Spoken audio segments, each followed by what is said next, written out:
Non. Oh non. T'as pas une poubelle pour que je foute le masque dedans, s'il te plaît? Immédiatement. S'il vous plaît, la benne à ordures. Du coup, aujourd'hui, je suis avec Joanne. Comment tu vas, Joanne? Ça va très bien. Et toi, Mourad? Très bien. Après notre premier atelier ensemble, hier, Oser être soi, qui s'est admirablement bien passé. Merci encore à tous les participants et les participantes. Qui se reconnaîtront. Un super moment. On a profité de ton passage à Paris pour caler un nouveau podcast ensemble. On a pas mal réfléchi à la thématique, on savait pas trop de quoi on allait parler, et puis au final, on s'est dit, pourquoi pas parler de... Bas les masques. Dans la continuité de notre atelier d'hier, dans la continuité du travail que tu fais aussi en Constelle, et puis c'est une thématique qui me parle beaucoup en ce moment, à titre perso, ça fait partie de mon introspection. Alors avant d'entrer dans le détail, Joanne, est-ce que tu peux te présenter pour ceux et celles qui ne te connaissent pas encore ? Oui, avec plaisir.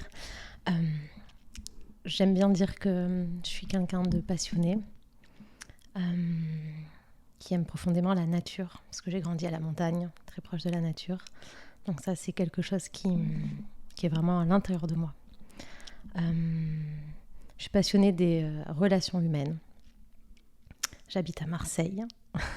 En parlant de relations humaines, c'est une ville qui est incroyable, où ça grouille dans tous les sens et il y a vraiment de la vie. Donc, je me plais beaucoup à Marseille pour ça. Bon, pour le soleil aussi, bien sûr.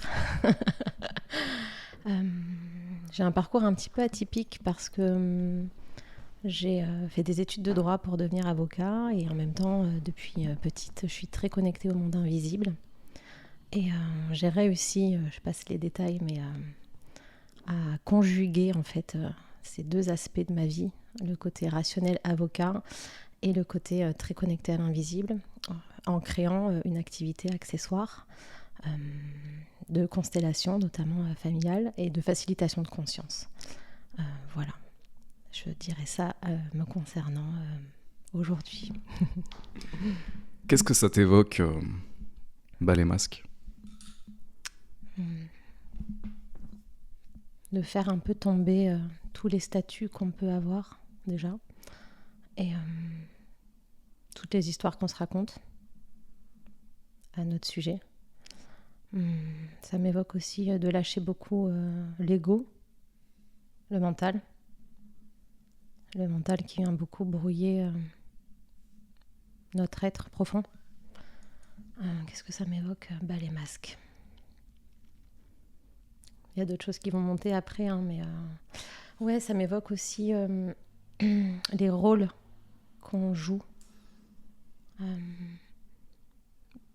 Je dis ce qui vient, tu vois, par exemple, la mère parfaite, l'épouse parfaite, la collègue de travail parfaite, l'amie parfaite, la sœur parfaite, la fille parfaite, etc., etc.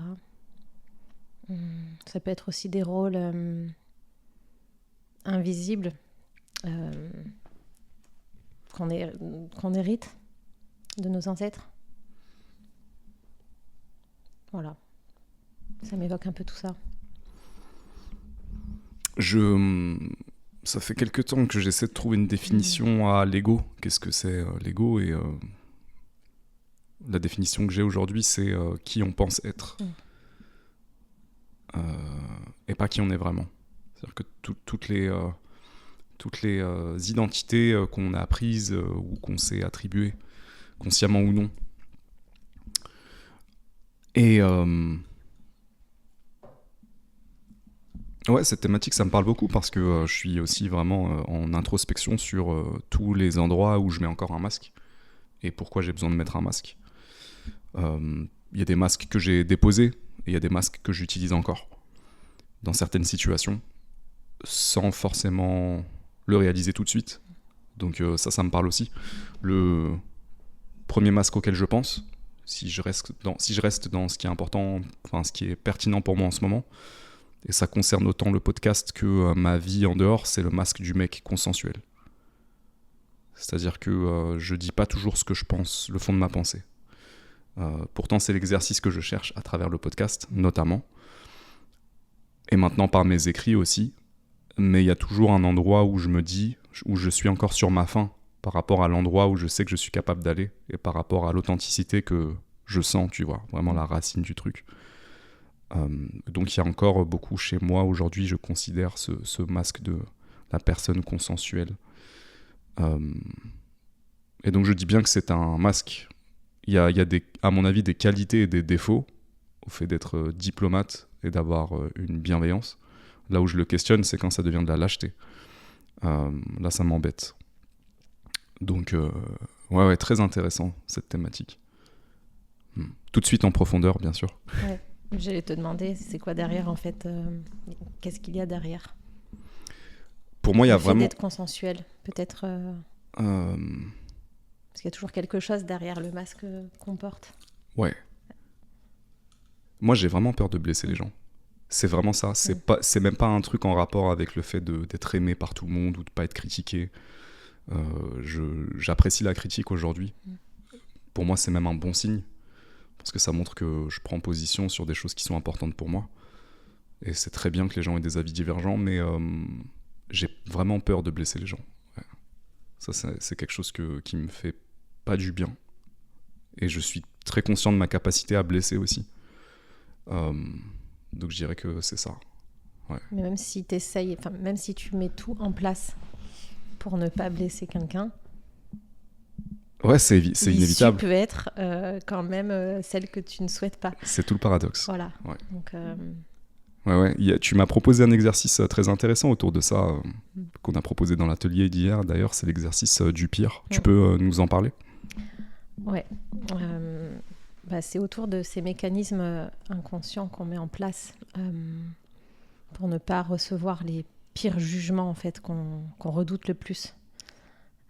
Et cet exercice justement consiste à faire la liste des jugements qu'on redoute le plus, d'être perçu comme la pire épouse, la pire mère.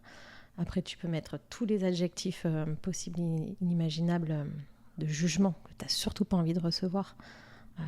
Menteuse, escroc, voleur, j'en sais rien, enfin n'importe quoi. Il y a plein de choses qui ont fusé hier durant l'atelier. Et une fois que tu as fait la liste de ces jugements, l'idée c'est de décréer en fait, de déconstruire, de transmuter grâce à un petit outil intéressant tous les mécanismes inconscients qu'on met en place pour nous empêcher de recevoir ces jugements, pour ne pas les recevoir.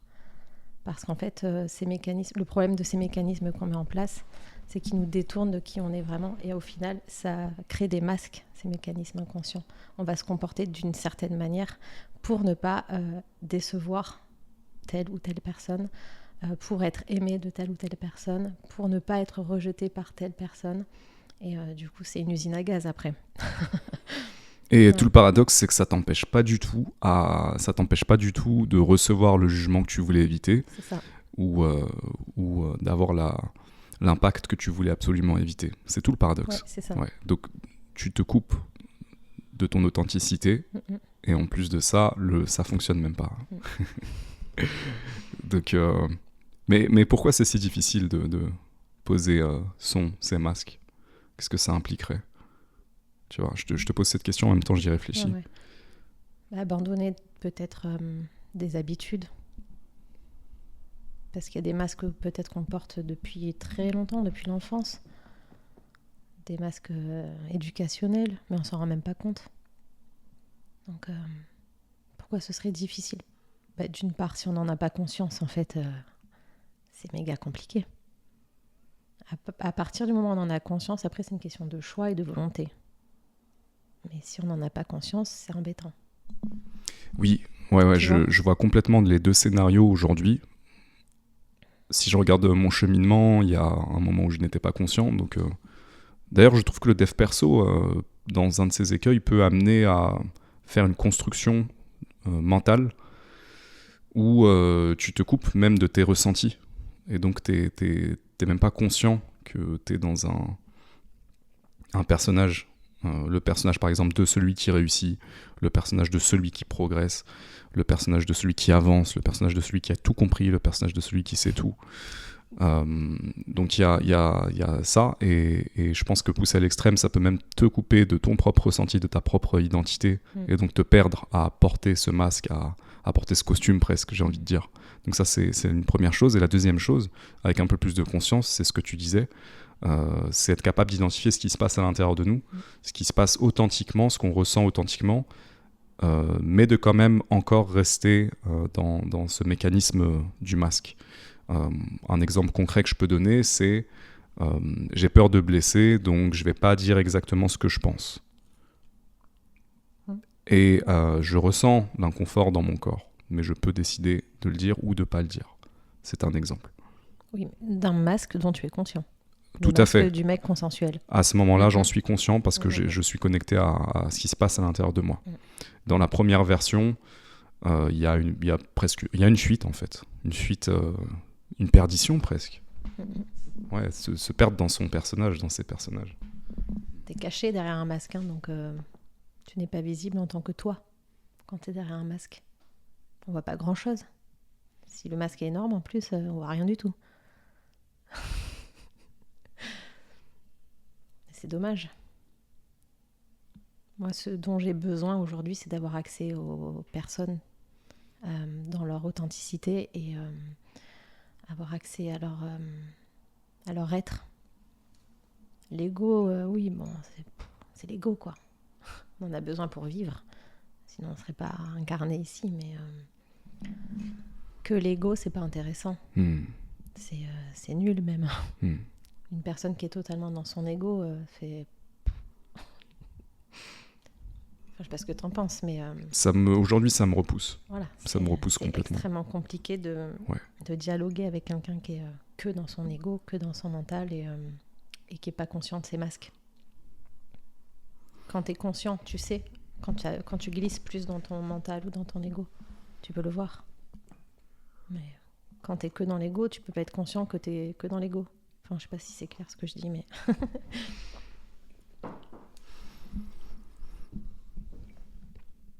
Je pense que tu peux arriver à un niveau de conscience où tu sens, quand tu es dans l'ego, quand tu es dans la crise d'ego, à titre personnel, je sens ces moments et ils m'épuisent.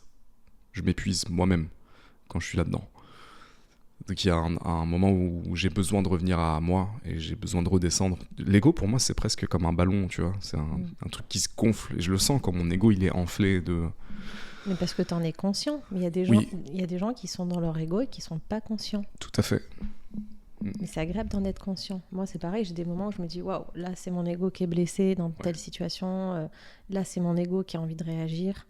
Quand tu es conscient de ça, tu es observateur. Donc, c'est un peu plus facile après à gérer, entre guillemets, même s'il y a des situations qui sont plus difficiles à gérer pour l'ego, selon les blessures qu'on peut avoir, selon notre histoire. Mais ça demande un vrai chemin quand même. Ouais, je pense que c'est un mot-clé. Ouais. C'est un chemin. Ouais. Il faut en prendre conscience. Malheureusement, quand on est perdu dans nos personnages, et je l'ai été, par exemple, quand je voulais jouer à celui qui réussit sa vie à travers le business de vente en ligne que j'ai créé, et j'avais commencé à enseigner ce que je faisais et comment je gagnais beaucoup d'argent au début, et ensuite plus du tout. Ça, je ne l'ai pas enseigné. Mais... effectivement, je me rendais pas compte que j'étais entré dans un personnage. Je reproduisais un modèle qui ne me correspondait pas réellement, en fait. Parfois, c'est les événements de la vie qui vont faire que tu vas devoir te réveiller. Ouais. Ce qui est intéressant, c'est d'être capable d'enlever son et ses masques avant d'avoir besoin d'aller jusqu'à l'accident. Mais ce que je trouve intéressant, de mon point de vue, c'est que en fait, la vie fait les choses très souvent. La vie nous amène à des situations où... on va devoir se confronter à nos masques, nos personnages justement, et j'ai l'impression qu'en fait il y a cette comme cette règle universelle que ça arrive à tout le monde à un moment ou à un autre. Alors on capte le truc ou pas, après on peut se complaire dedans. Il y a des gens qui aiment bien se prendre des claques toute leur vie, du coup. Ouais. Ouais. Mais quand c'est de pire en pire et quand tu vis des accidents et des traumatismes de plus en plus difficiles, je vois ça très souvent comme un appel à prendre conscience de ce qui va pas. Mais tu as raison, tant que tu prends pas conscience, ça peut continuer. Mais qu'est-ce que ça nous apporte alors de déposer le masque ? Je crois qu'il y a un truc essentiel à cet endroit-là. Tout à l'heure, tu disais que tu as besoin d'avoir accès à la personne que tu as en face de toi. Ouais, de sentir qui est vraiment cette personne. Je crois que c'est ça la clé. Oui, sinon ça m'intéresse pas, moi. Et j'ai le mot vulnérabilité qui vient là, tu vois. Quand tu as accès à la vulnérabilité des gens, c'est merveilleux. Parce que j'ai l'image d'un cœur ouvert, du coup, tu vois. Quand il y a un masque, j'ai l'impression de ne pas avoir accès au cœur. Mais en fait, les masques sont des protections aussi. C'est souvent ça. Les personnes qui écoutent ça, certaines personnes pourraient dire oui, mais je suis obligé de mettre un masque où vous ne savez pas ce que j'ai vécu, et à juste titre, bien sûr. Et dans certains contextes hostiles, on pourrait dire, certaines professions, certains milieux professionnels, certains groupes, effectivement, j'entends que c'est une protection qui peut être nécessaire. Je vois ton sourire espiègle. Je vois où tu veux m'amener. Allons-y. Je pense que je lis dans tes pensées. Où est-ce que je veux t'amener ? Tu veux parler de mon métier d'avocat, c'est ça ? Par exemple. Où j'ai fait tomber mon masque. Ouais, mais ça m'a demandé de lâcher des choses, et le fait d'avoir créé cette deuxième activité de manière officielle, de lancer les constellations, d'assumer cette part de connexion à l'invisible de manière vraiment officielle et visible, du coup, ça m'a demandé de lâcher beaucoup au niveau de mon ego et de mes peurs. Peur d'être jugée par mes confrères, peur d'être rejetée par la profession. Et en fait, c'est un cadeau qui s'est retrouvé derrière tout ça. Puisque j'ai eu plus que ce que j'espérais. J'espérais que ça se passe juste bien. Qu'on te laisse tranquille. Qu'on me laisse tranquille, qu'on me laisse exercer ma deuxième activité sans avoir de problème, entre guillemets. Et au final, ça a été bien plus que ça. Tu as parlé de la peur, et c'est essentiel. Déposer le masque, ça fait peur. Qu'est-ce qui va m'arriver ? Qu'est-ce qu'on va penser de moi ? Est-ce que je vais pas me faire attaquer, critiquer, juger ? Est-ce qu'on va arrêter de m'aimer ? C'était pas ça le plus fort. C'était vraiment le fait d'être rejeté de la profession, quoi. Ah ben non, ton truc, ça colle pas avec, donc tu ne peux pas. Donc c'est soit tu fais avocat, soit tu fais la deuxième activité. C'était ça que je redoutais le plus, quoi. Devoir choisir, prendre le risque d'être mise au banc. Ouais, c'est ça. La sorcière qu'on brûle au bûcher, tu sais. Pour moi, c'était créer le podcast. Créer le podcast, ça a été...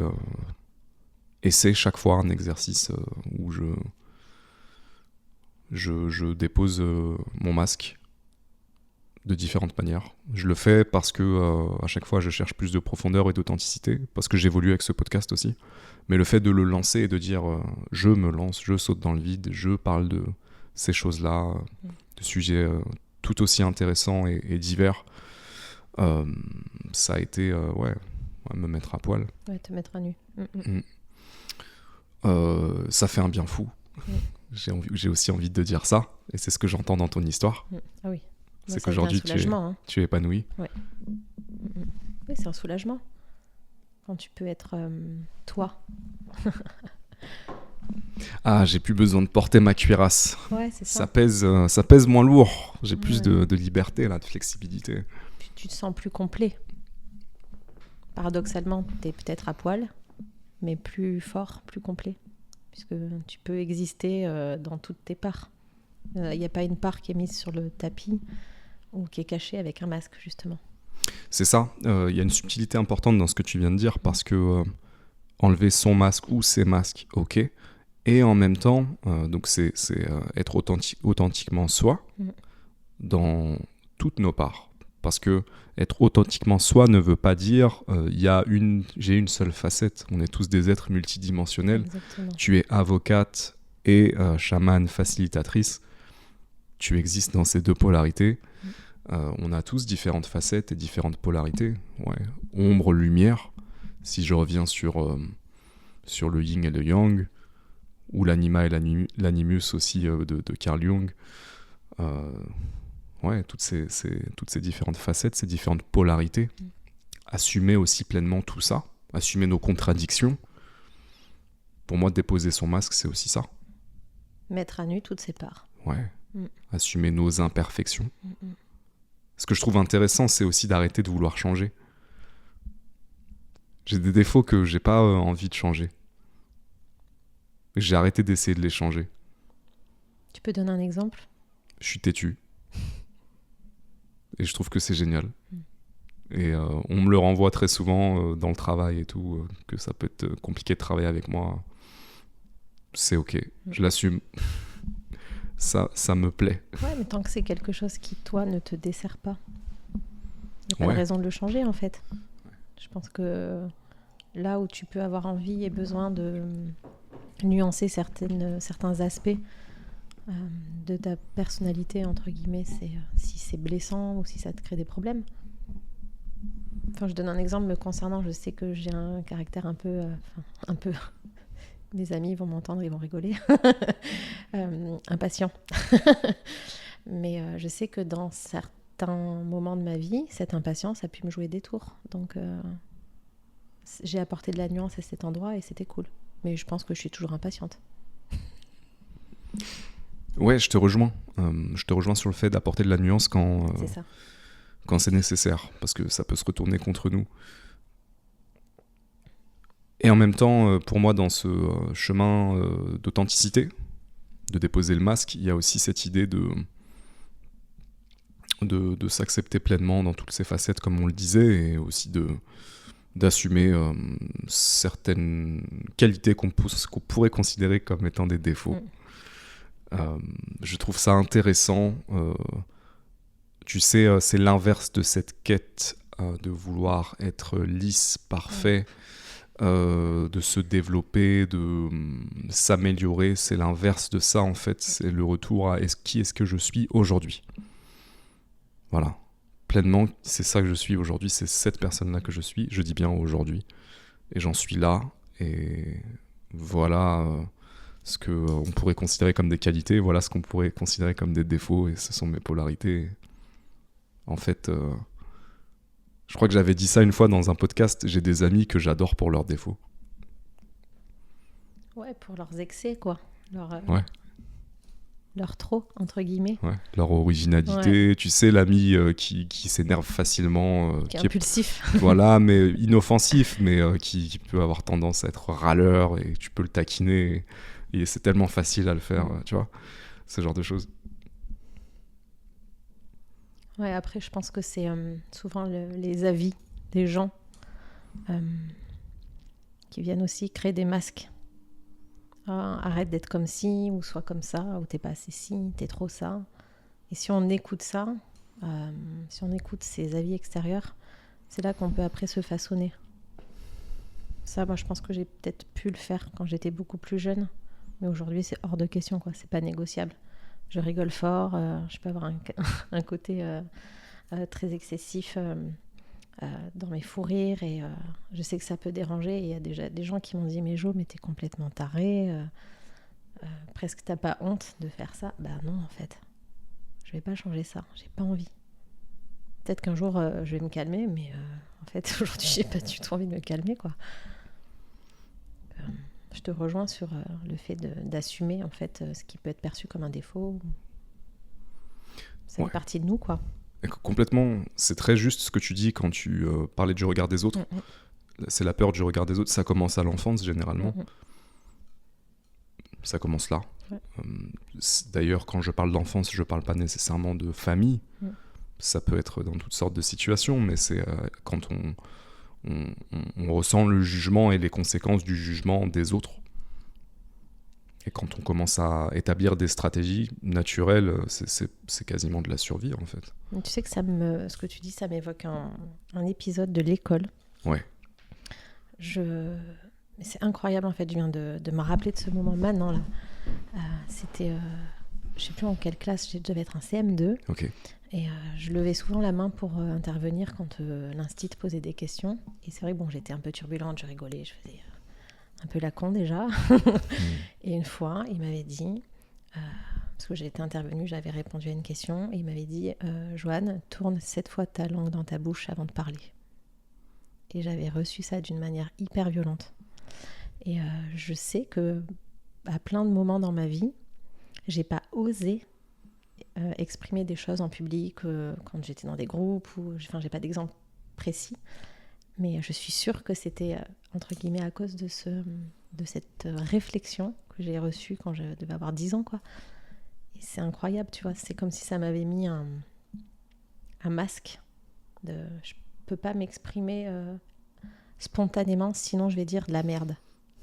En gros, c'était ça le message, quoi. Réfléchis avant de parler, parce que en fait, c'était peut-être pas le sujet, ou je sais pas je me rappelle pas du truc avec l'instit, mais c'est incroyable comme on peut être impacté, comme on peut intégrer.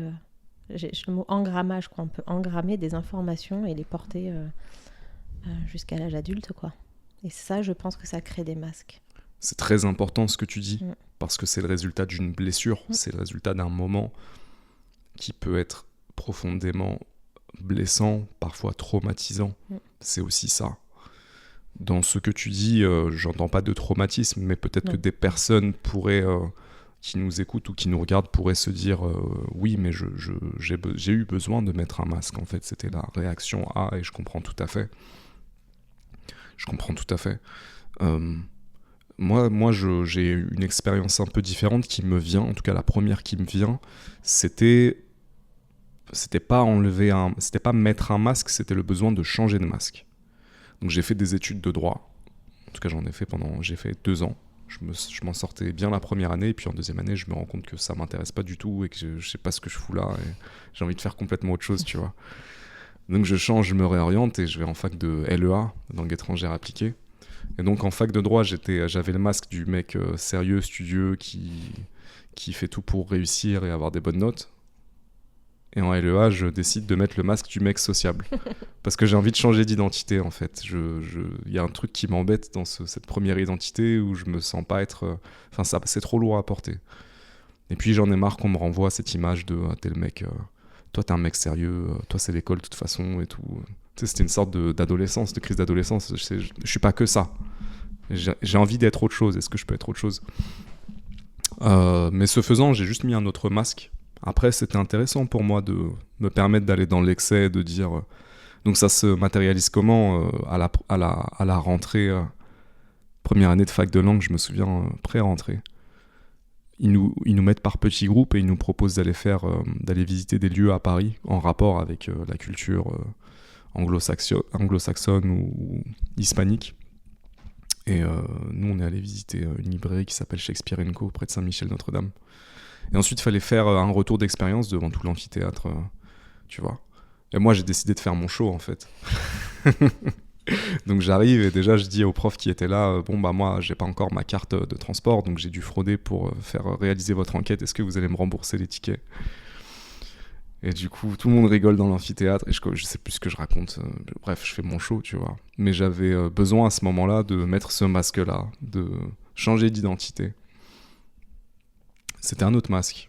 Après, ça m'a permis d'explorer d'autres choses. Ouais. Mais pour moi, ça, c'est des protections, en fait. Des costumes, comme tu disais tout à l'heure. Des personnages. Et ça nous détourne de notre être profond. Ouais, mais tu vois, la question qui me vient à ce moment-là naturellement, c'est mais comment est-ce qu'on trouve cet être profond ?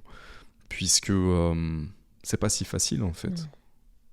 On n'est pas forcément aidé, surtout quand on est dans un contexte ou quand on a vécu des jugements durs ou quand on a des attentes sur nous qui sont... Et tous à notre manière, je pense qu'on vit ça à différents degrés et avec différentes personnes dans différents contextes. Après, je pense que oui, on n'est pas aidé.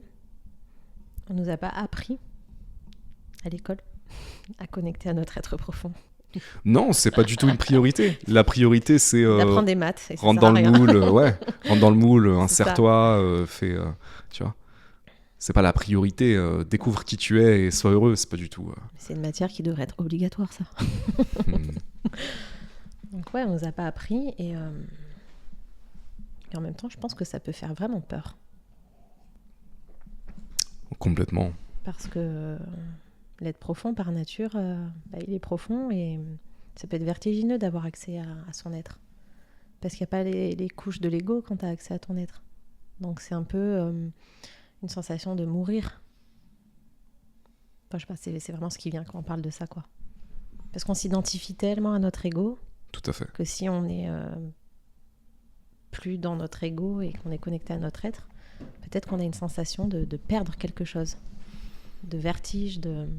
C'est une mort symbolique C'est une pour mort moi. symbolique. C'est une mort de ces personnages. Mm-mm. On dînait hier après notre atelier et tu me demandais à partir de quand j'avais commencé à vraiment oser m'exprimer pleinement. Je crois que c'était pas ça. Tu l'avais formulé comment ? À quel moment est-ce que tu as osé rendre visible ta vulnérabilité ? C'était quelque chose comme ça. Exposer ta vulnérabilité. Ouais, super question. Et j'y avais jamais réfléchi, mais pour moi, ça a été au moment où mon business et mes investissements ont échoué. À ce moment-là, j'ai arrêté de faire bonne figure. Ça a commencé avec mes amis. Et je me souviens des premiers moments où j'ai dit non, mais en fait, j'ai échoué. Mon business a fait faillite. Mes investissements sont tombés à zéro. Et je suis endetté. Donc en fait, je pensais avoir avancé. Vous pensiez que j'avais avancé très vite sur le papier. Mais maintenant, j'ai reculé. Et en fait, j'en suis là. Tu vois, assumer ça. Pour moi, c'était la première étape. C'est une mort symbolique aussi de ce personnage que je m'étais créé. Tout le paradoxe, toute la magie de la vie, c'est que dans ces 2-3 années après ça où j'ai remonté la pente, j'ai commencé à écrire. Et puis un peu plus tard, j'ai commencé le podcast. Des choses où je pense qu'il y a beaucoup plus d'authenticité. Je me suis beaucoup plus rapproché de mon centre. Mais c'est passé par des événements difficiles. Qui sont venus chahuter ton ego, quoi. Complètement. Parce que d'aller dire à tes potes, en fait, là, j'ai tout perdu. C'était dur d'accepter ça. Je peux plus faire le cake. Mais grave. Là, je suis pas un winner, je suis un loser, en fait. Tu vois, ça demande de baisser un peu ses armes, quoi. De dire ouf. ça. Dire, bon, en fait, j'ai joué, j'ai perdu. C'est le début de... C'est le début de tout. C'est le début d'autre chose. Ouais. Mais sur le coup, moi, j'ai vécu ça comme une fin. C'est the end. C'est là, je suis 6 pieds sous terre. Game over. Ouais.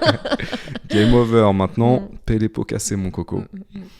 On parle pas de ça. Tu sais, il y a beaucoup de communication, de publicité autour de l'entrepreneuriat, de lancer son business, de gens qui font plein de thunes. Ah, ils nous bassinent. Voilà à quel point ils ont réussi. Déjà, on voit pas l'envers du décor, c'est une chose. Et ensuite, on parle pas dans l'envers du décor, il y a aussi des échecs inhérents au succès. Mais je trouve qu'il y a très peu de gens aujourd'hui qui ont le courage de raconter avec transparence tout ça. Et je trouve que c'est dommage. Mais en tout cas, oui, ça a commencé là. Ça a commencé vraiment là, pour moi.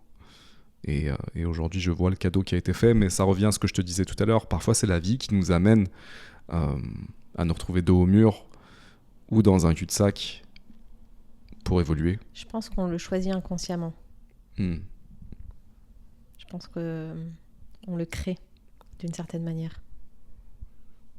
On se fait des propres cadeaux en se mettant dans la merde pour après voir quelque chose de nouveau. Si tu n'avais pas créé cette situation de perte, de business qui s'écroule, tu ne serais pas là où tu es aujourd'hui. Donc tu t'es fait un cadeau à toi-même au final. Parce que tu étais prêt. Et j'étais pas au courant que j'étais prêt.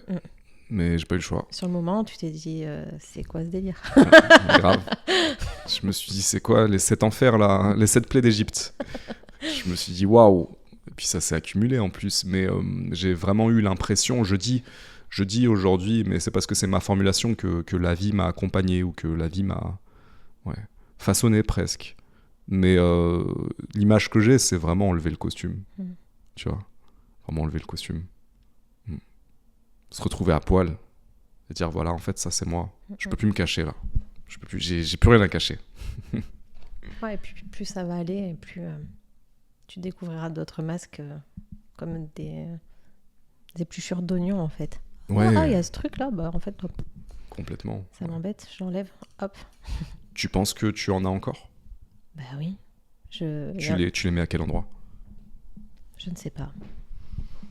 Ça va peut-être venir après dans la discussion, mais là, bien sûr, je pense qu'on a tous encore des masques. J'en ai dont je n'ai pas encore conscience. Je peux pas dire, ouais, j'ai 0 masque, j'ai plus du tout d'ego, je suis Dieu. J'en ai pas encore conscience. Après, je vais y réfléchir pendant qu'on poursuit la discussion. J'en ai eu récemment, que j'ai fait tomber. Mais puis des fois, il y a encore des morceaux de masques. Je sais que j'ai beaucoup eu le masque du sauveur dans ma vie, dans mes relations. Et des fois, il peut y avoir encore des petits restes.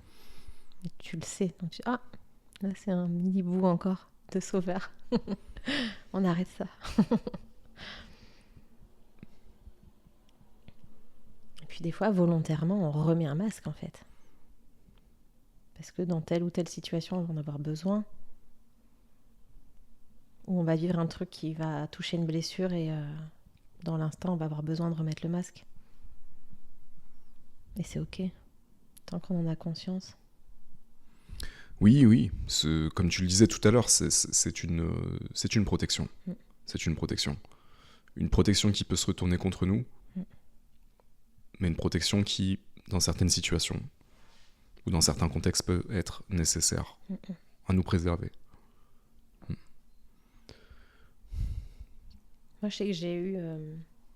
Il y a un masque que j'ai pas mal porté, c'est celui de la femme forte. Et c'était totalement fake. Mais je pense que c'était vraiment pour me protéger dans mes relations. Et au fur et à mesure où tu enlèves ça, bah, en fait, tu crées des relations qui sont beaucoup plus authentiques et beaucoup plus profondes. Je pense qu'on peut le décliner. La femme forte, l'homme fort. À quel moment tu penses que tu as eu le besoin de mettre ce masque? Tu penses qu'il vient d'où? D'une relation qui date et qui a été vraiment difficile. Il y a 12 ans, avec un homme qui était pervers, narcissique, mythomane, la totale. Et je me suis échappée de cette relation. Je me suis sauvée, vraiment, c'est les termes que j'ai envie d'employer. Et c'est suite à ça, je pense que je me suis complètement blindée. Parce que je me revois me dire, plus jamais. Je me laisserai éteindre, plus jamais. Je me laisserai emprisonner, entre guillemets, mais c'était la sensation que j'avais dans cette relation. Et peut-être aussi ce truc, je pense qu'il peut arriver à plein de femmes de se dire non mais c'est bon, j'ai pas besoin d'un homme quoi. Et après j'ai avancé dans mes relations avec cette carapace quoi. Donc forcément t'attires pas les hommes, t'attires des hommes qui matchent avec cette carapace quoi. T'as pas besoin d'un homme, bah ok, bah reste seul du coup. Tu vois l'image? C'est presque mathématique en fait. Ces histoires de vibrations, de match vibratoire. C'est presque mathématique. En tout cas, moi, ça me semble logique. Donc voilà, c'est à ce moment-là, en tout cas, que je pense que j'ai mis ce masque. Et que j'ai enlevé au fur et à mesure dans mes relations. Au fil du temps, tu vois. Ça a été quelque chose de difficile de l'enlever? Je pense que je me suis pris des claques, ouais. Donc ça m'a permis de l'enlever. prends des claques. Donc des claques aidantes alors. Ouais. Ok, il m'arrive ce truc de merde, ça fait chier, ça fait mal, mais qu'est-ce qui se cache derrière comme cadeau, quoi? Qu'est-ce que je peux apprendre comme leçon? Pourquoi j'ai créé cette relation? Tu vois? Donc oui, c'était des claques aidantes, bien sûr. On m'ont fait grandir. J'aime bien cette notion de leçon.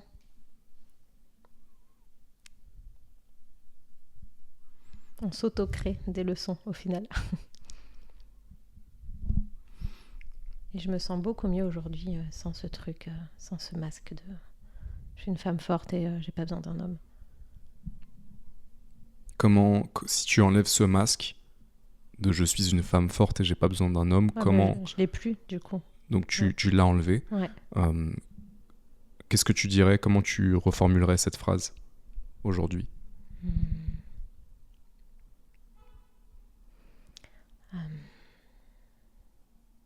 Comment je reformulerais cette phrase? J'ai pas besoin de la reformuler puisque je l'ai plus le masque, tu vois. Ok.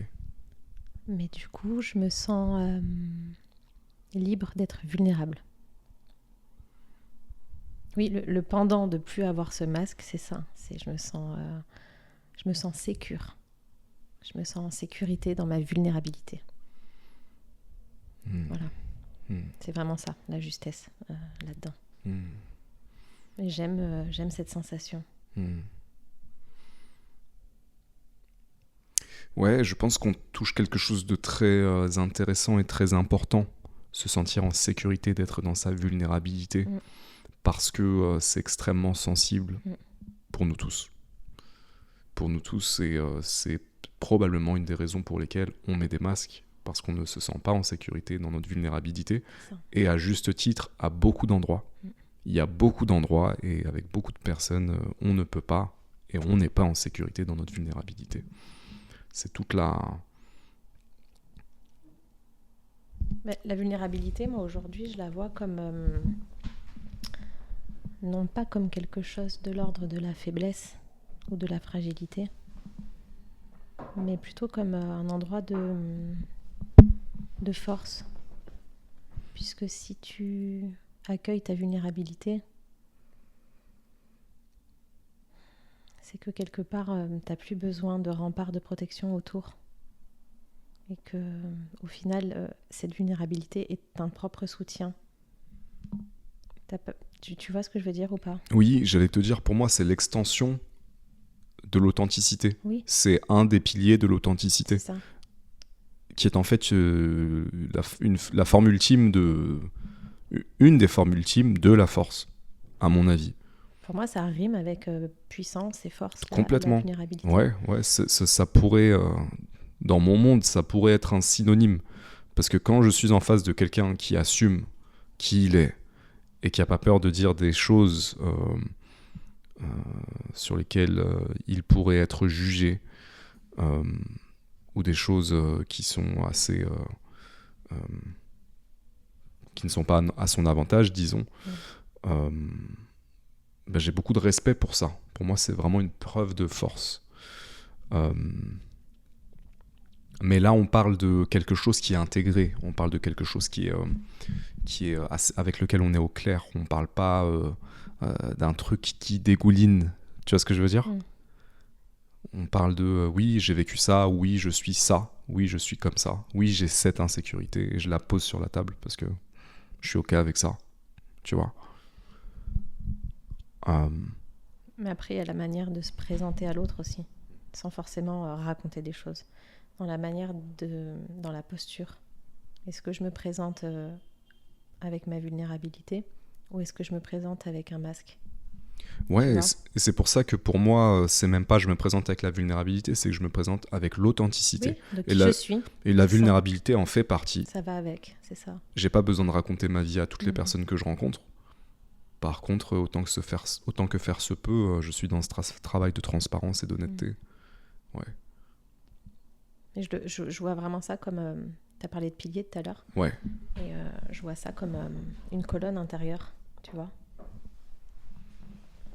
quelque chose qui te tient vertical, dans un alignement. Ouais, ça me parle. Cette notion de verticalité, d'alignement, ça me parle beaucoup. Parce que c'est ça. C'est quelque chose que j'ai le curseur de plus en plus à l'intérieur de moi où je sens quand ce que je dis c'est pas totalement vrai en fait. Je sens quand c'est mon ego qui parle ou quand j'ai encore besoin de me protéger de quelque chose ou tu vois. Je le sens, mais vraiment c'est plus agréable même. C'est pas une sensation agréable. Ça peut durer quelques jours, hein, mais en général ça revient avec ce discours intérieur où je me dis pourquoi est-ce que je me sens comme ça, pourquoi est-ce que j'ai cette tension. D'accord, là je suis dans cette crise d'ego, là je suis désaxé, tu vois, désaligné. Pour moi ça commence par cette observation à l'intérieur de dire ok, c'est quoi que j'essaie de quoi j'ai peur là en fait. Parce que souvent c'est ça. Pourquoi est-ce que j'ai besoin de prouver ça ou de dire ça ou de ne pas dire ça. Puis des fois on se raconte des mensonges quoi. Des histoires. Des fois je me surprends, hein. Je vais dire quelque chose à voix haute et après je me dis mais non, c'est pas vrai en fait. Et je me reprends. Je dis non, en fait, c'était pas juste du tout. C'est mon ego qui a dit ça. Et j'aime bien après aller farfouiller. Détricoter le truc. Ouais. C'est intéressant des fois de voir la différence entre ce que dit l'ego et ce que dit plutôt l'être, quoi. Tout à fait. Tu vois. Ouais. Après, dans cette discussion, on pourrait laisser croire que l'ego est un ennemi. Mais je pense que c'est pas du tout notre perspective à tous les deux. C'est plus que c'est quelque chose qui devrait être en serviteur et pas en maître. Je sais plus qui a dit ça, mais... je sais plus d'où ça vient, effectivement. L'ego doit être au service de l'âme, et pas l'inverse, quoi. C'est ça. Et il y a un livre qui m'a fasciné, qui s'appelle le livre de Seth. Les livres de Seth, d'ailleurs, il y en a plusieurs. Dans laquelle il y a une formule que je trouve très intéressante, qui est l'ego est un dieu jaloux. Pas mal. Ouais, ça peut être... Faut en faire son ami, en fait, je pense. Sinon, ça peut créer des conflits internes et ça peut être douloureux. Quand t'as l'ego qui est en guerre avec d'autres parts de toi à l'intérieur, c'est chiant. Est-ce que dans les constellations, c'est des thématiques qui viennent parfois de travailler sur son ego, et comment est-ce que ça se modélise? Est-ce que tu pourrais nous donner des exemples dans les constellations? Ça arrive très souvent, alors que ce soit pas sans que ce soit l'objet d'une problématique, d'une demande d'une personne, mais souvent ce qui ressort, c'est que la personne qui est constellée a d'énormes résistances mentales et au niveau de l'ego. Et du coup, je fais représenter le mental de la personne, ou je fais représenter l'ego. Et là, c'est hyper intéressant parce qu'on va voir la place que prend l'ego, la place que prend le mental. Des fois, je rajoute la part contrôlante de la personne aussi. Et c'est intéressant de faire représenter ces éléments parce que après, on peut apporter de la nuance et redonner une place un peu plus juste, un peu moins importante pour que l'être de la personne puisse avoir plus d'importance. Mais souvent, il y a des blocages et des résistances à cause du mental qui veut tout comprendre, à cause de l'ego qui a peur du changement. Donc, ça ressort beaucoup. Mais du coup, de le placer, ça permet de libérer beaucoup de choses. Ce qui m'a beaucoup aidé dans le fait de travailler sur mon ego, c'est un travail qui est constant. Hein. Je suis toujours là-dedans et toujours en train de chercher cet alignement et cette authenticité. Mais moi, ça m'aide beaucoup de pas trop me prendre au sérieux. En tout cas, de moins en moins. Et de rire de moi-même aussi. Oui, bien sûr. Et d'apprécier ces personnes dans mes amis, tu vois, qui viennent me taquiner avec humour. Et ça fait un bien fou de reconnaître, tu vois, nos travers, notre ego, parce qu'on en a tous. Voilà. J'en ai un qui est bel et bien là et qui est bel et bien très utile pour moi, qui est un très bon moteur aussi. Et l'autre question que je voulais te poser, c'était vis-à-vis de ces masques. Est-ce que ça t'arrive de consteller les masques d'une personne, par exemple? Oui, on l'a déjà fait. J'avais même créé un atelier constellation sur la thématique balai masque. Qu'est-ce que ça a donné? C'était chouette. Vraiment, c'était puissant parce que les gens ont vraiment déposé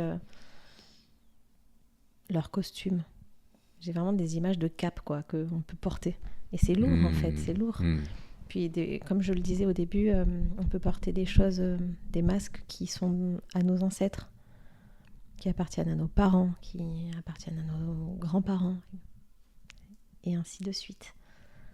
Ça peut être plein de choses, hein. Mais ça peut être le masque de la bonne épouse, de quelqu'un qui a une vie totalement chaste. Enfin, je te donne des exemples qui me viennent comme ça, hein. Le masque du héros de guerre. Il y a plein de choses qu'on peut porter de manière inconsciente et qui sont comme des masques, comme des costumes. Donc c'est des masques, des personnages, des costumes dont on aurait hérité de notre lignée et qui s'exprimeraient de manière inconsciente. C'est ça. Et du coup, de cette manière, tu revis le scénario de vie d'un ancêtre au lieu de vivre ta vie à toi. Donc en quelque sorte, tu te retrouves prisonnier d'une histoire qui n'est pas la tienne. Exactement. Et Sans tu en être rejoues des événements de ta famille. Les implications de ça sont énormes. Ouais. Parce que ça veut dire que on peut vraiment se perdre dans une histoire qui n'est pas la nôtre sans comprendre. Est-ce que ça, à cet endroit-là, on est victime ? Parce que tout à l'heure, tu parlais de créer des situations qui nous amènent à évoluer ou à revenir à soi, en tout cas. Moi, je pense pas qu'on soit victime. Mais cette réflexion n'engage que moi. Je pense que on choisit inconsciemment de porter tel ou tel truc. Mais bon, c'est ma vision de la vie. Peut-être qu'elle changera un jour, hein, mais j'ai un peu cette image quand on arrive sur Terre, on passe un peu des contrats, quoi. On se dit, bon, bah tiens, je vais prendre ça, je vais me taper ça. Je te refile ça j'en veux pas. Bah, un peu comme quand tu arrives sur une pièce de théâtre, quoi. Ouais. Tu montes sur scène et tu prends un personnage. Tu dis, bon, bah c'est bon, j'accepte de jouer. Je serai habillé comme ça, voilà, il y aura ça. telle et telle scène. Après, voilà, c'est des loyautés familiales inconscientes. Donc, la manière dont ça se joue réellement, je peux pas les vérifier, quoi.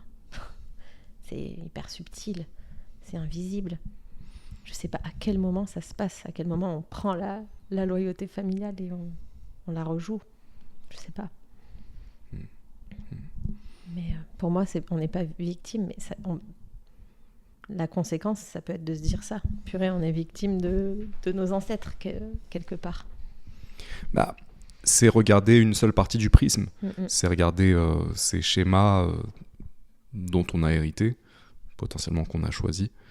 J'ai la même perspective que toi, hein. Je pense que quand on s'incarne, on choisit.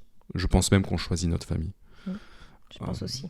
Je pense qu'on choisit ces choses-là et je pense qu'on hérite, mais quand on parle d'hériter, faut jamais oublier qu'on hérite aussi le bon, l'excellent, toutes les ressources. J'aime pas le mot de génétique, je préfère le mot transgénérationnel, mais toutes ces ressources, toutes ces sagesses, cet ADN, ces expériences, tu vois, toutes ces réussites aussi, il y a tout ça. Il y a ce proverbe auquel je pense tout de suite, c'est pour te souvenir, pour savoir où tu vas, souviens-toi d'où tu viens. Proverbe africain, il me semble. Ouais, c'est ça. C'est très vrai. Tu vois, ce rapport aux ancêtres, à nos racines, ça entre pour moi dans cette réflexion sur le fait d'enlever les masques.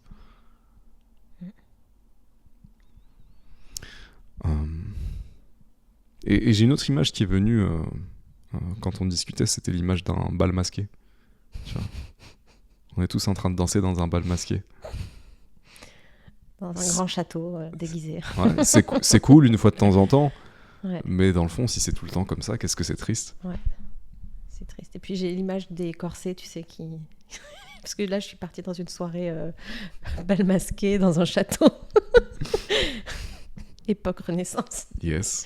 Et j'ai vraiment la sensation du corset qui t'asphyxie, quoi. Qui te compresse, qui t'empêche de respirer. Qui t'empêche d'être vivant, en fait. T'imagines cette pression quand t'as un corset ? Je pense que c'est un peu pareil quand tu portes un masque, au final. Hein. C'est épuisant. C'est épuisant. Je sais pas si t'as déjà mis, quand t'étais petit, des masques au carnaval. Ouais, c'est très dur de respirer. Tout pourri, là. C'est ça, en fait, t'arrives pas à respirer. Même avec les masques en latex, hein, c'est horrible. que j'ai mis aussi pour des spectacles de hip-hop et autres. Ouais, oui, c'est ça, c'est porter une carapace, une armure, un masque, tout ça, ça en devient épuisant. Mais c'est lourd, c'est épuisant et tu peux pas respirer. La messe est dite. Hein. Et en même temps, il y a des gens qui sont tellement blessés et effrayés par leur vulnérabilité que c'est la seule manière qu'ils ont trouvé d'être fonctionnels, c'est d'enfiler cette cuirasse et ce masque. Ouais, puis après, il y a une habitude aussi de pas beaucoup respirer. Tu t'habitues à avoir peu d'air. Et quand tu réalises que en fait, tu peux avoir beaucoup plus d'oxygène, c'est... Tant que tu le sais pas, tu te contentes de peu.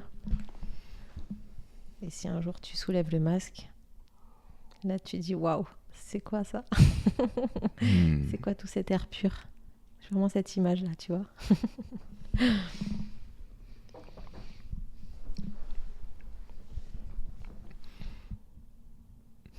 Et c'est quoi toutes ces possibilités que j'ignore?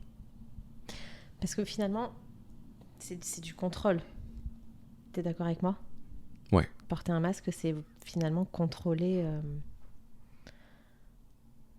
son aspect, ce qu'on va renvoyer.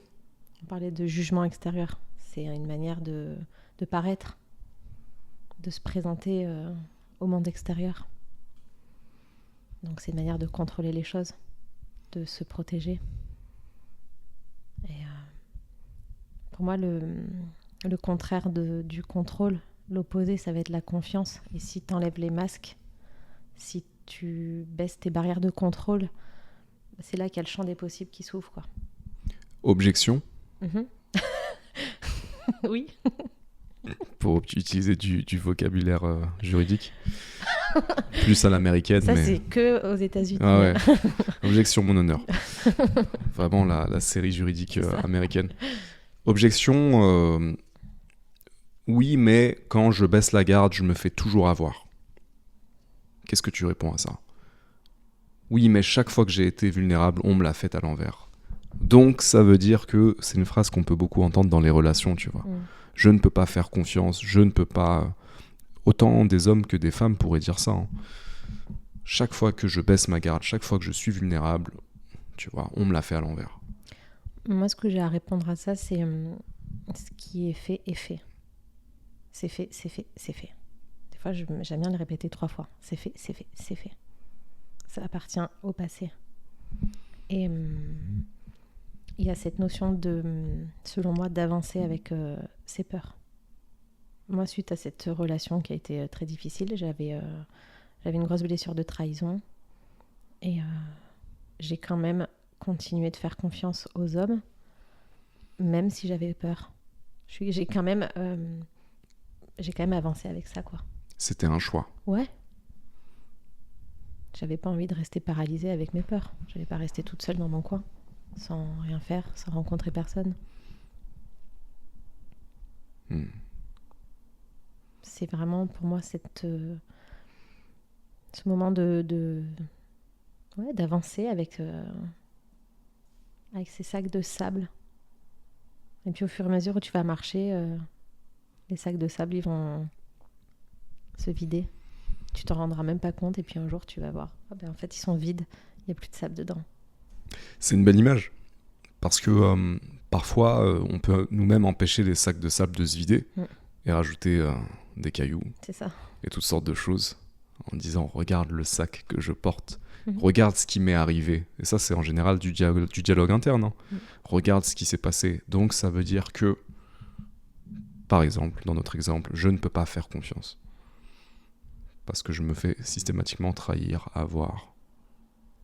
Je pense que ce qui est intéressant à ce moment-là, quand on peut avoir cette réflexion de se dire oui, mais si du coup ça se repasse, je vais ressouffrir, c'est de se dire que tout est différent, que chaque personne est différente et que on a les ressources à ce moment-là qu'on n'avait pas au moment où on a souffert.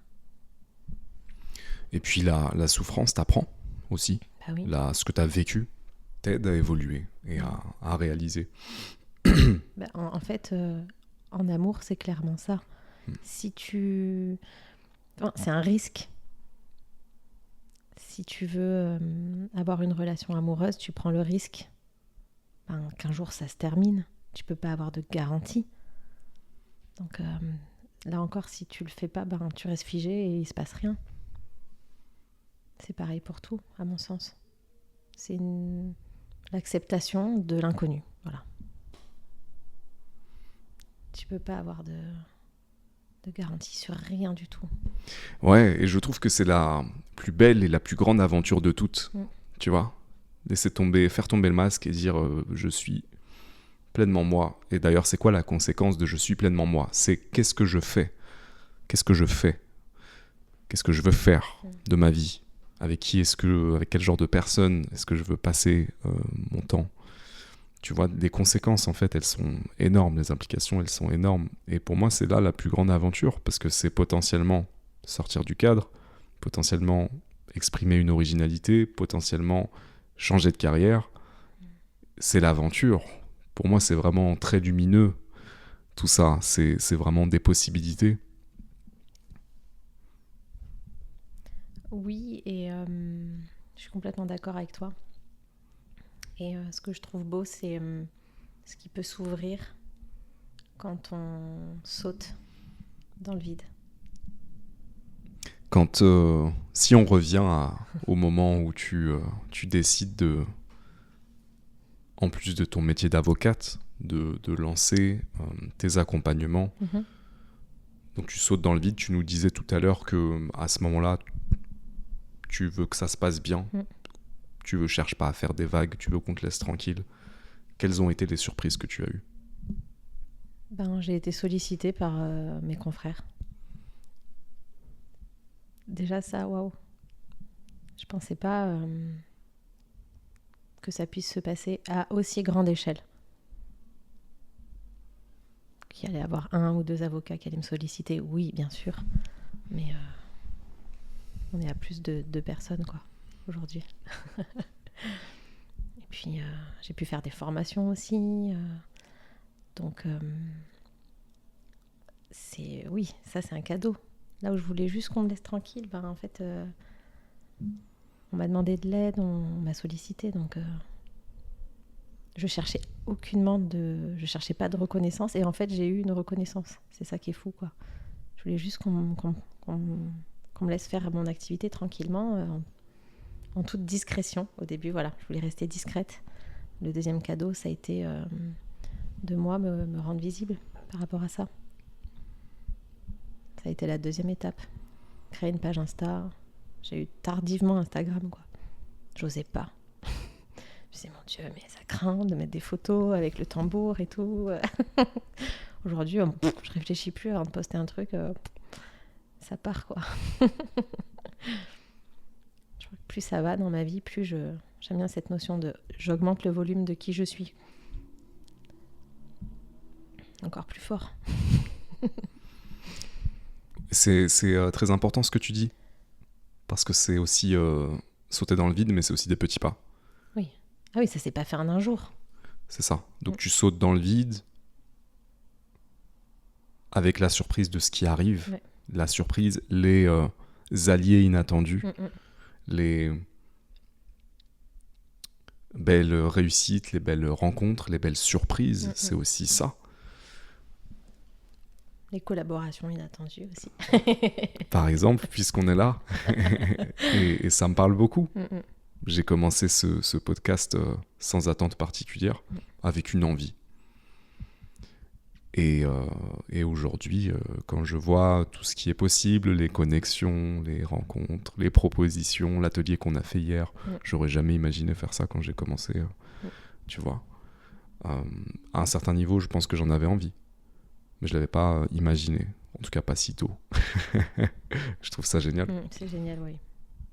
Et je pense que tu as dû le remarquer dans ta vie, mais plus tu enlèves tes masques, plus tu es qui tu es, et plus tu attires à toi les personnes qui te correspondent, mais de cœur à cœur.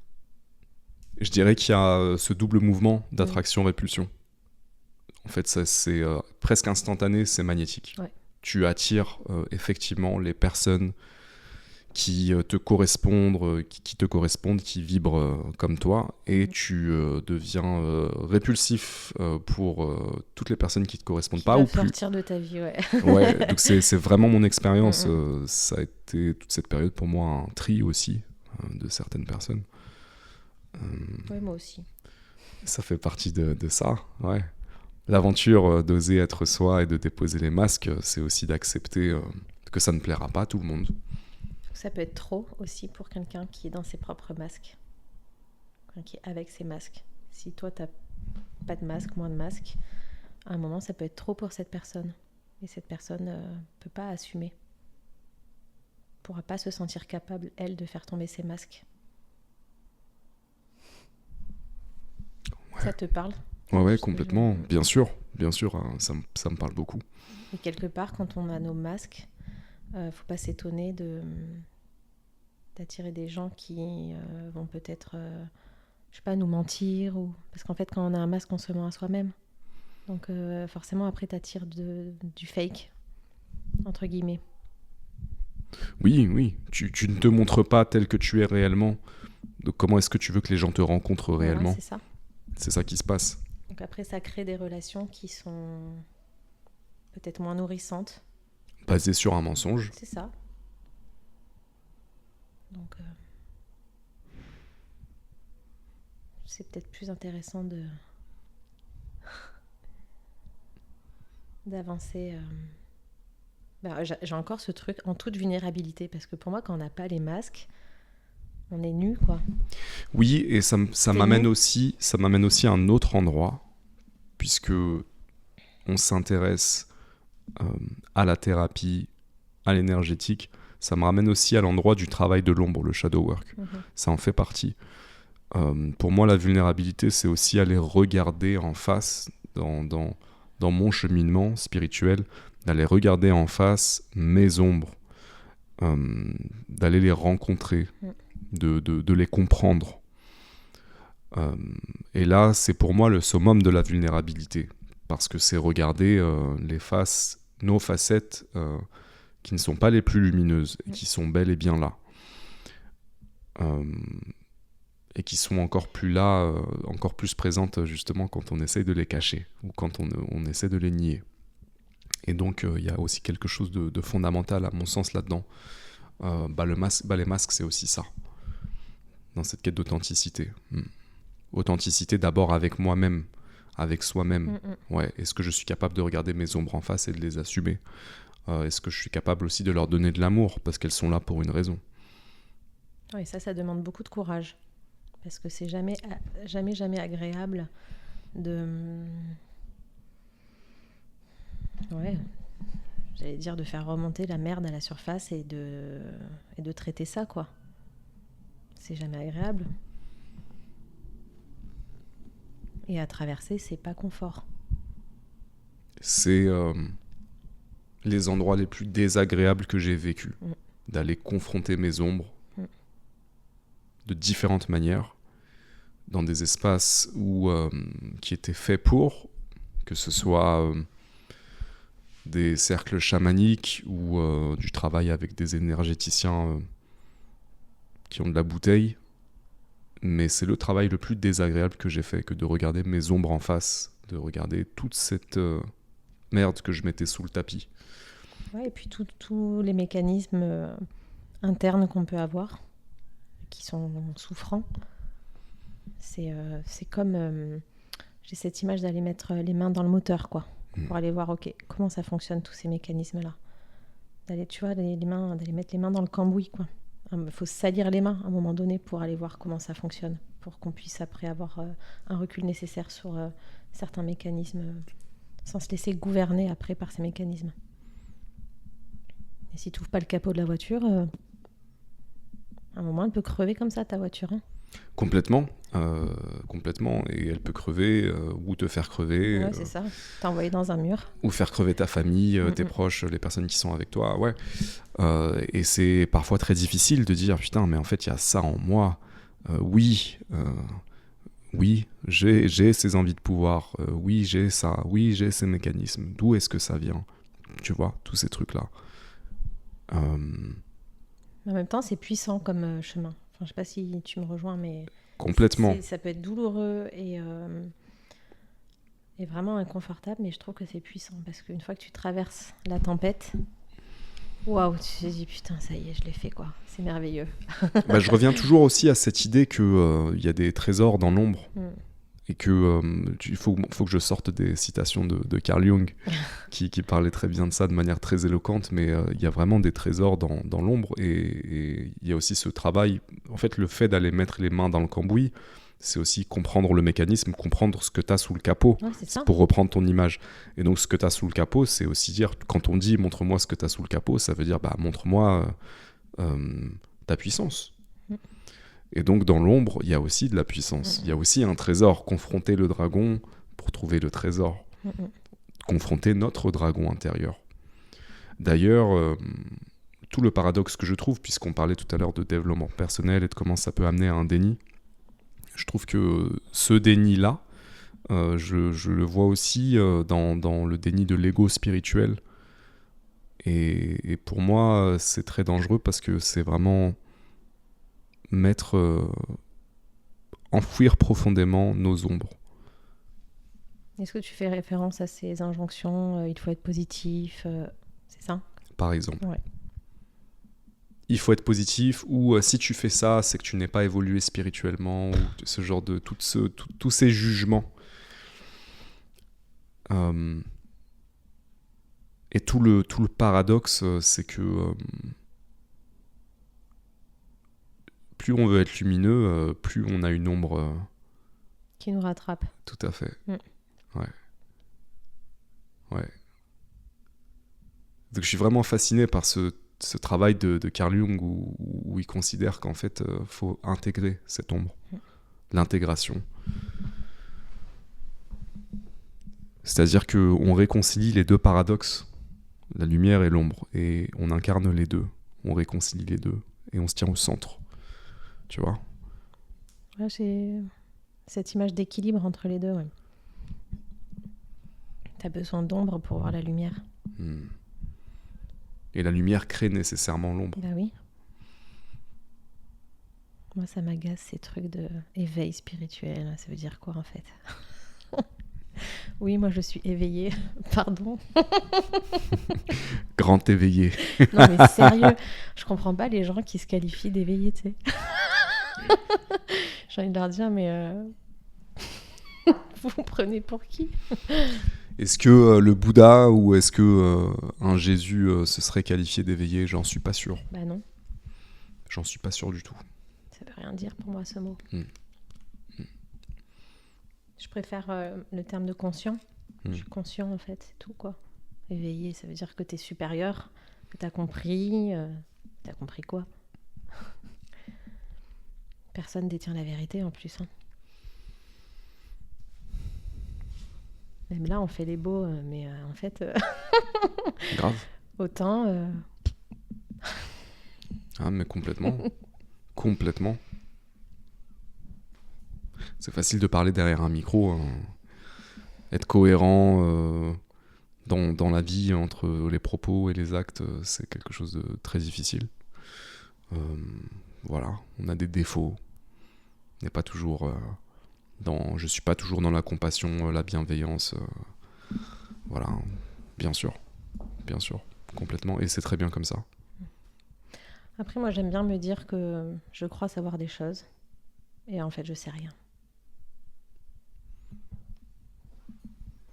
Oui, cette humilité, c'est la fameuse phrase de Socrate avant de mourir.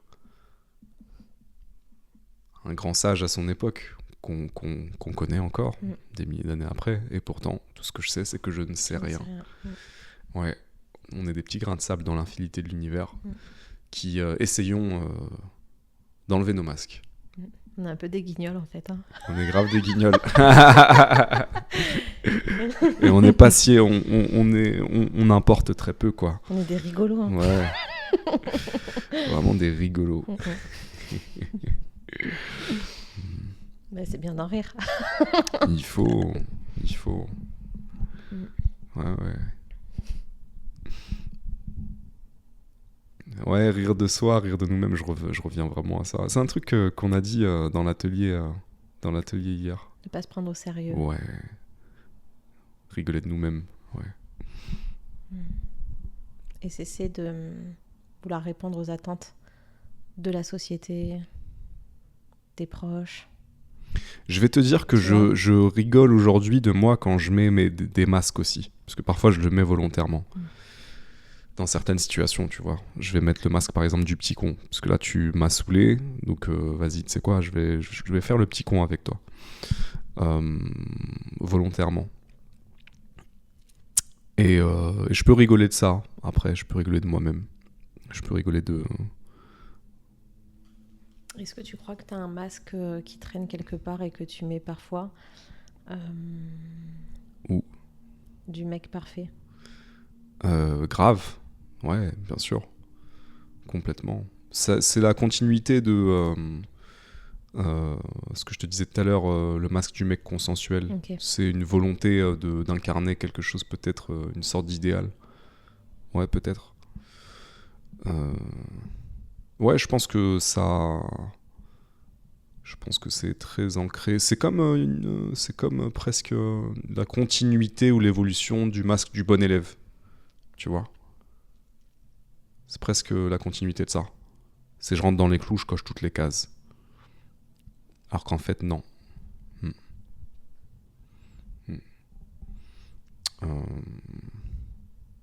N'hésite pas, hein, si tu vois des masques chez moi, tu peux me le balancer. Ah, est-ce que je vois des masques chez toi ? Il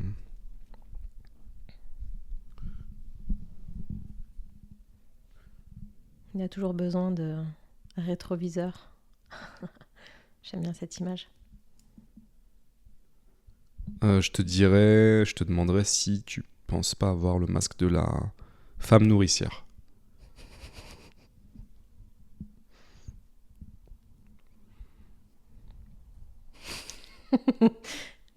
Rire nerveux. Égal. Tu as touché au bon endroit. Touché. Alors, j'ai pas dit mère nourricière. Non. J'ai dit femme nourricière. Mais il y a presque quelque chose de maternel là-dedans. Non. Oh non. T'as pas une poubelle pour que je foute le masque dedans, s'il te plaît ? Immédiatement. S'il vous plaît, la benne à ordures. Donc là, petite démonstration de ce que c'est un petit peu le shadow work et de pourquoi c'est inconfortable. Et de pourquoi on peut pas le faire tout seul. Et qu'on a besoin de miroirs en face, en fait. Je pense que je l'ai récemment... Alors, c'est pas comme ça que je l'aurais appelé. Mais ça résonne vraiment. Hein. Mais j'ai été beaucoup dans une posture dans mes relations amoureuses où c'est moi qui donne beaucoup. Donc oui, par définition, qui nourrit l'autre. Presque dans une posture encore avec la casquette de thérapeute. C'est quelque chose qui t'a coûté ? Tu considères que ça t'a coûté ? Ou parce que, en fait, quand j'entends ça, là, ce que tu viens de dire, j'ai envie de te dire, c'est pas nécessairement un problème si ça fait partie de toi et si tu es une personne qui a cette générosité et je pense qu'il y a aussi ça chez toi. Oui, ça, je l'aurai toujours. Mais à quel moment c'est plus OK ? Parce que ça crée un déséquilibre relationnel. Donc, c'est pas OK du tout.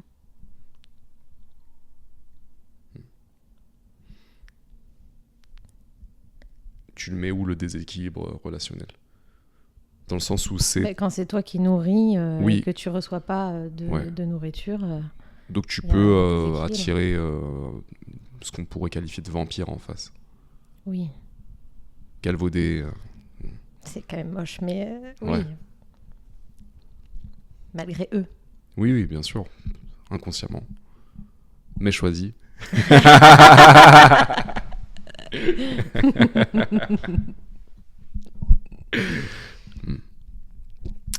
Alors moi, mon masque de je suis l'homme idéal, ça fait que j'ai attiré des femmes qui ont projeté cette idéalisation sur moi, que j'ai projeté à l'extérieur et qu'elles m'ont renvoyé, qui ont voulu très rapidement que ça aille très vite entre nous, à des moments où je ne voulais pas, par exemple, de relation, où moi je voulais juste quelque chose de court, physique et sans responsabilité, léger exactement, et que j'ai presque... Elles se sont senties trahies quand elles ont compris qu'en fait, ou que je leur ai fait comprendre que je voulais rien de plus ou rien d'engageant et d'engagé. Et donc là, ça passait de cette idéalisation, projection et de ce masque à le masque tombe et en fait, je suis le plus sombre connard qui existe. Et je suis responsable de ça. Après, on n'est pas complètement responsable de ce que les gens projettent sur nous, mais on est quand même responsable de ce qu'on émet, consciemment, inconsciemment, énergétiquement. Donc je pense que c'est à cet endroit-là où... Et c'est pour ça que le podcast, il est intéressant pour moi aussi, de chercher d'aller à chaque fois plus dans de l'authenticité et de montrer toutes mes facettes et mes perspectives, tu vois. C'est un travail, c'est un shadow work aussi. Et là, du coup, au lieu et place de ce masque du mec parfait, il y a quoi ? Tu dirais qu'il y a quoi ? Si tu l'as totalement enlevé. Hein. Il y a le vrai Mourad. Et ça revient au premier truc que je te disais tout à l'heure. J'ose de plus en plus dire ce que je pense réellement et ce que je ressens profondément. Et je prends de plus en plus de plaisir à être dans cette honnêteté. Tu vois, dans cette franchise. Ça devient vraiment un plaisir pour moi.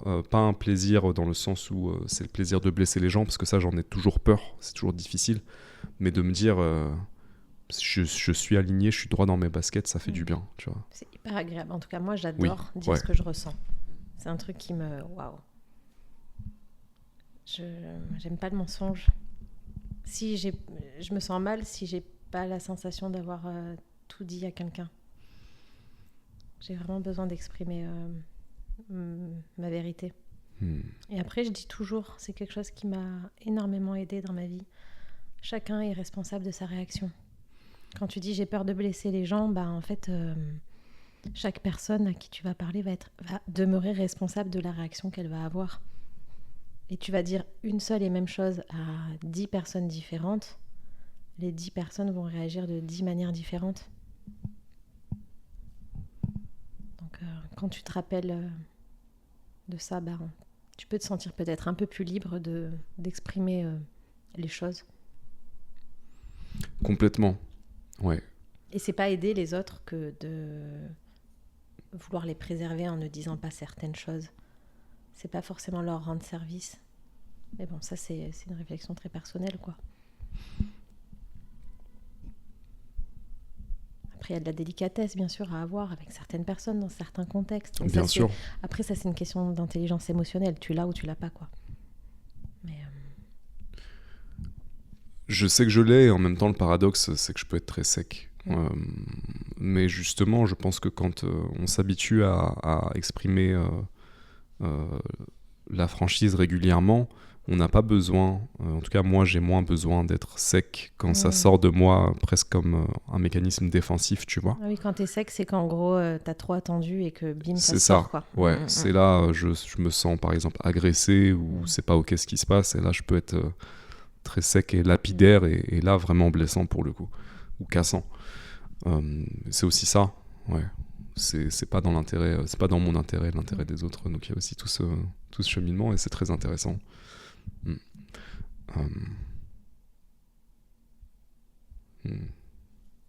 Est-ce qu'elle est vraiment partie, la benne à ordures, là? On la renvoie dans les poubelles de l'univers. C'est ça. Ouais. Non, mais c'est intéressant quand tu mets le doigt sur un mécanisme ou sur une posture, donc sur un masque, sur un costume. C'est vraiment intéressant de l'enlever. Le moment où tu l'enlèves, je trouve qu'il est vraiment agréable. Parce que c'est un choix de l'enlever, du coup. Tu prends ta responsabilité. Tu dis, ok, jusqu'à maintenant, j'avais ça comme masque, j'avais ça comme costume, j'avais ça comme posture dans telle situation, dans tel domaine de ma vie. En tout cas, moi, dans ma relation aux hommes, j'avais cette posture, souvent. Et là, d'avoir switché, waouh, je me sens tellement légère. Je me dis, mais c'est merveilleux, le monde qui se présente à moi là. Parce que je suis dans une nouvelle posture. C'est libérateur. Mais c'est libérateur de ouf. Donc il y a beaucoup de magie et de... Même s'il y a peut-être un côté inconfortable par moment. C'est marrant, j'ai dit confortable. Mais il y a beaucoup de magie après dans ce qui peut s'ouvrir quand on enlève certains costumes. Je reviens à cette notion d'inconfort parce qu'elle est essentielle. Ouais. La transition est inconfortable. C'est inévitable. C'est comme un accouchement. J'ai jamais accouché, mais je sais que ça fait mal. C'est une traversée, quoi. Et derrière, il y a une naissance. Donc pour moi, c'est vraiment pareil. Waouh. Accoucher de vous-même, du coup. Ouais, c'est ça. Je pense qu'on peut finir sur ça. Est-ce qu'il y a un dernier mot que tu voudrais ajouter pour conclure, Joanne? Augmenter le volume de qui vous êtes. Le monde a besoin et a envie d'entendre votre voix. Je crois que le Dalai Lama récemment disait que la période dans laquelle nous entrons, ce n'est plus la période des gens qui réussissent leur vie, c'est la période des gens qui sont eux-mêmes et expriment qui ils sont réellement, qu'on a besoin de gens authentiques. Je le paraphrase, hein. Mais son message, c'était essentiellement ça, et ça me parle beaucoup. Donc je suis entièrement d'accord avec toi. Ouais, c'est un très beau message. Bas les masques. Bas les masques.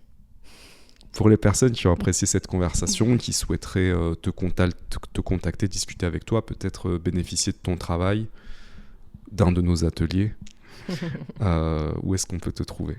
Sur Instagram. Mon compte, c'est eawe.coaching. Et puis, il y a toutes les informations, puisque dans ma bio, il y a un lien avec mon site internet et tout ce qu'il faut pour me trouver. Impeccable, ça va apparaître à l'écran. C'est quoi le site internet? C'est eawe.fr. Ok, super. Tout ça, ça va apparaître aussi. Merci encore, Joanne. Merci, Mourad.